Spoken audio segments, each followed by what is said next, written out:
Penyidik Polda Metro Jaya tetapkan anak Nia Daniati tersangka. Hari ini jalani pemeriksaan lanjutan. Olivia Natania, anak dari Nia Daniati, sudah ditetapkan sebagai tersangka oleh penyidik Direktorat Reserse Kriminal Umum Polda Metro Jaya atas kasus penipuan calon pegawai negeri sipil.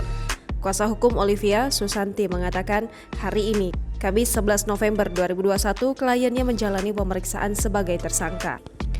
Dalam kasus ini, hanya Olivia yang ditetapkan sebagai tersangka dan Susanti merasa heran karena ada satu orang bernama Agustin yang terlibat dalam kasus ini. Tapi Agustin justru tidak ditetapkan sebagai tersangka, padahal peran dan Agustin adalah merekrut orang-orang yang tertipu untuk menjadi CPNS. Susanti mengaku ada bukti percakapan yang ada di grup WhatsApp perekrutan CPNS dan percakapan itu dikirim Agustin. Dalam pesan yang dikirim ke grup WhatsApp pada 1 Februari 2021 ada daftar nama CPNS para korban. Tapi itu tidak dibuka ke publik dan ia mempertanyakan kepada penyidik mengenai permasalahan ini. Selain itu, masih ada percakapan dari Agustin pada 24 Februari. Dalam kasus ini, kata Susanti, kliennya dikenakan dengan pasal 372 KUHP, pasal 378 KUHP Jungto 263 KUHP tentang penipuan dan penggelapan.